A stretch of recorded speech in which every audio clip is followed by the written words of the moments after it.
जय श्री कृष्ण दोस्तों। श्री नारद जी कहते हैं, बालक श्री कृष्ण के घर आ जाने पर नंदी आदि गोप और गोपियाँ सभी को बड़ा हर्ष हुआ। वे सब लोगों के साथ उसकी कुशल वार्ता कहने लगे। यशोदा जी बालक श्री कृष्ण को उठा ले गई और बार बार स्तन्य पिलाकर, मस्तक सूख कर और आंचल से छाती में छिपाकर जो मोह के वंशीभूत हो गए। रोहिणी से कहने लगे। श्री यशोदा जी बोली, बहन, मुझे देव ने ये एक ही पुत्र दिया है, मेरे बहुत से पुत्र नहीं हैं। इस एक पुत्र पर भी क्षण भर में अनेक प्रकार से अरिष्ट आते रहते हैं। आज ये मौत के मुंह से बचा है, इससे अधिक उत्पात और क्या होगा। अतः अब मैं क्या करूं, कहाँ जाऊं तथा अब और कहाँ रहने की व्यवस्था करूं। वज्र के समान कठोर तथा भयानक दिखने वाले ये निर्दयी दैत्य मेरे पुत्र के प्रति बैरभाव रखते हैं। हा विधाता, मेरे लिए सुख कहा, धन, शरीर, मकान, अटारी और विविध प्रकार के रत्न, इन सब से बढ़कर मेरे लिए ये एक ही बात है कि मेरा ये बालक कुशल से रह सके।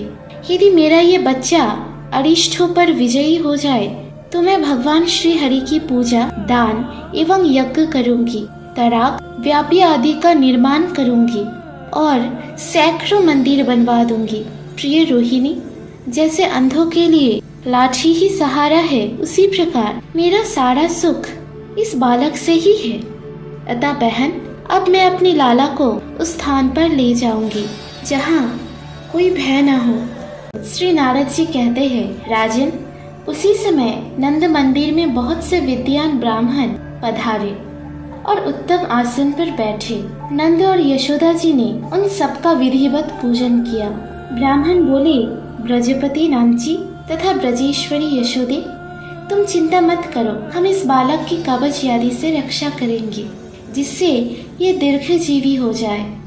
राजन, उन श्रेष्ठ ब्राह्मणों ने कुशाग्रे, नूतन पल्लवों, पवित्र कलेशों, शुद्ध जल तथा ऋग, यजु एवं सामवेद के शास्त्रों और उत्तम स्वास्थ्य वाचन आदि द्वारा विधि विधान से यज्ञ करवाकर अग्नि की पूजा कराई। तब उन्होंने बालक श्री कृष्ण की विधिवत रक्षा की।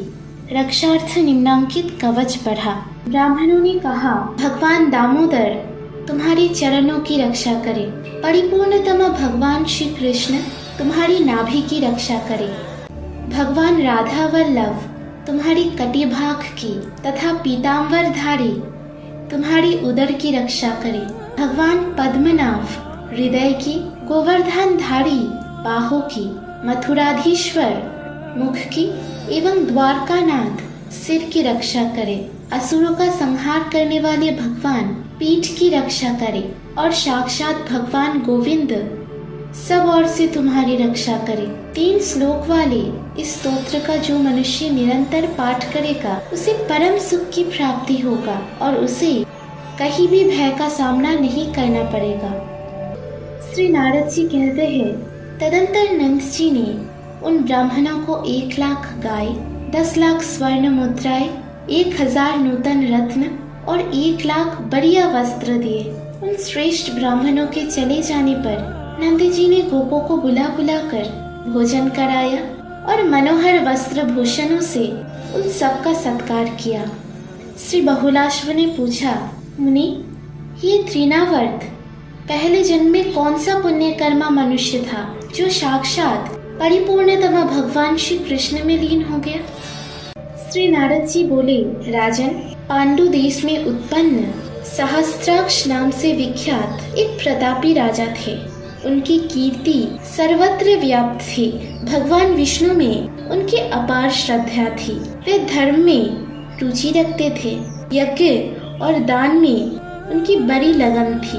एक दिन वे रेवा अर्थात नर्मदा नदी के दिव्य तट पर गए। लताएं और बेद उस तट की शोभा बढ़ा रहे थे।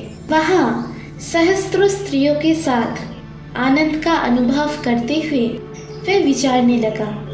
उसी समय स्वयं दुर्वासा मुनि वहां पदार्पण किया। राजा ने उनकी वंदना नहीं की। तब मुनि ने शाप दे दिया, दुर्बुद्धे, तो राक्षस हो जा। फिर तो राजा सहस्त्राक्ष दुर्वासा जी के चरणों में पड़ गए। तब मुनि ने उन्हें वर दिया, राजन, भगवान श्री कृष्ण के विग्रह का स्पर्श होने से तुम्हारी मुक्ति हो जाएगी। श्री नारद जी कहते हैं, राजन, वही राजा सहस्त्राक्ष दुर्वासा जी की शाप से भूमंडल पर तृणावर्त नाम के दैत्य हुए। भगवान श्री कृष्ण के दिव्य श्री विग्रह का स्पर्श होने से उनको सर्वोत्तम मोक्ष गोलोक धाम प्राप्त हो गया। इस प्रकार श्री गर्ग संहिता में गोलोक खंड के अंतर्गत श्री नारद बहुलाश्व संवाद में संकटासुर और तृणावर्त का मोक्ष नामक 14वां अध्याय पूरा हुआ। बाकी की कथा सुनिए अगली पार्ट में। राधे राधे।